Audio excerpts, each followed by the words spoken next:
defining stuff here.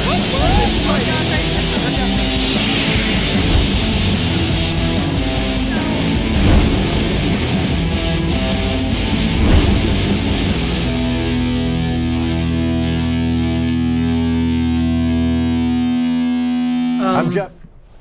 I was an artistic kid. I really liked doing it, but I was tucked away in the Pacific Northwest. Right. And the That's a wilderness out there. And the entire, Yes. us and the big tall trees and Right. the buffalo roaming or whatever. And the entire comics industry was in the middle of Manhattan, which was Right. like 3,000 miles away. And to me as a kid, it seemed like it could have been another world. So saying I wanted to be a comic book artist was like saying you wanted to be the president of the United States or an astronaut or something. Right. Yeah, it was like one of those daydream sort of jobs. Sure. But there are only so many positions and they're all filled. Right, yeah. And they're all filled by people living in Manhattan. And so I'm never going to live on the East Coast, you know. Right. So I was going to a college in Portland, and I was double majoring in art and English because visual storyteller. Right, right. And I was at the same time, ever since I was a kid, I've been making up my own characters and doing little stories and sharing them with friends and stuff. And I was still in college doing that, making up my own comics. So the dream was still alive in me, but And it sounded like a defining part of your personality too. This is who you were. Yeah, that was your guess so. expression of yourself. Yeah.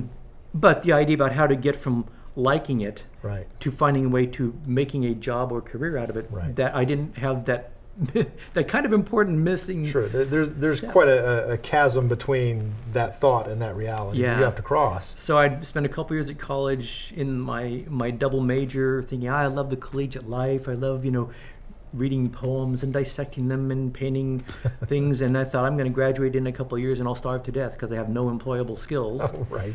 And I'm flipping through a Comics Buyer's Guide or some little trade looking for, some old comics I might be able to pick up cheap.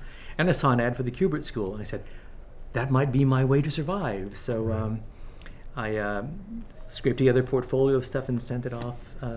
Had a phone interview with Joe Kubert, which is quite a thrill. Right. Because Joe was a legend and one of my comics heroes then. And the fact that this guy, whose work, I revered, was going to start a school was just amazing. So, How early in the Kubert School was this? I was in the second class. The second class, so Yeah. you were year 2. Yeah, that's right. Wow. And it was as lucky as it sounds. I was in the right place at the right time. Right. So one minute I'm on the phone with Joe Kubert, and the next thing I know, I'm standing in the middle of New Jersey saying, I guess I'm serious about this because here I am in the middle of New Jersey. Right. Things went from there. So name some other names. Who might people recognize that were around the time? The first year students included Steve Bissett, Rick Veitch, and Tom Yates, all of whom had pretty distinguished careers in comics. Tom is currently drawing the Prince Valiant Sunday strip. Right. And Tom, that's just a case of somebody following the natural trajectory, because when I knew Tom as an upperclassman, he was into Tarzan and Prince Valiant. Oh, he was born for that stuff. Yeah, exactly. And of course, Steve Bissett worked with John Totleben and a guy named Alan Moore and did this thing called Swamp Thing. A few people have heard of that, I think. Yes, absolutely. And you worked on Swamp Thing too. I did. Yeah. Partially because of my being in the same school with Steve Bissett and John Totleben. Totleben was in my class, as was Tom Manbeck and Jen Duersema and Kim DeMolder. And just underneath me was a guy named Tim Truman. Oh, wow. And so right there in those early years, we had some people who've had pretty good careers in comics. Now, was there a sense of, if you're a part of the Kubert School, you're kind of a made man in the industry? I couldn't think. You mentioned Jersey, and I automatically kind of went to Soprano land. But how secure was that as far as, hey, I'm in rarefied air with all these guys? Well, I think we knew that we were in a good position, but it's true in art. There ain't nothing guaranteed. So we graduated from the school, and none of us had any job, or most of us didn't have any jobs waiting. But we, because we were working with Joe, he was able to get us a little bit of work doing backup stories in the back of his Sergeant Rock book he was editing. Yes. Your first published work was like a 2-page backup in Unknown Soldier. Yeah, and with Joe. Yes, Yes. yeah, and so I did several of those, and that was sort of like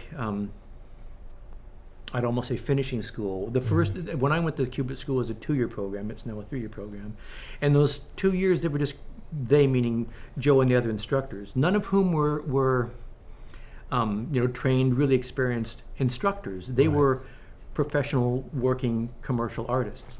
So you got a lot of information dumped into your head, and it just takes a while to incorporate all that into Sure. into a process that works for you. So, Just being in that environment had to have been pretty thrilling, because they were, the heroes of that age. These guys who Yeah. were working, they were coming in. You probably saw pages of things months before they were in print. that these guys were sometimes, working on. yeah, and we had instructors like Dick Giordano and Right. people like that, Dick Ayers, guys with years, decades of experience Right. in comics, and now they'd come around, and maybe they weren't that great at knowing how to formally present a lesson plan to you, but if I'd be sitting at my drawing board, and Tex Blaisdell, who's a longtime comic inker, would come around and I'd say, Tex, I'm having trouble figuring out how to ink this tree so that it looks like it's got leaves with sunlight hitting him. He'd say, oh, let me show you, Ron. And he'd take the brush out of my Right. hand and bloop, bloop, bloop, and it was like magic. And you're like, oh my gosh, Yeah, there was so that. just seeing them do this in front of your eyes, it was Very handsome, practical kind of stuff. Now.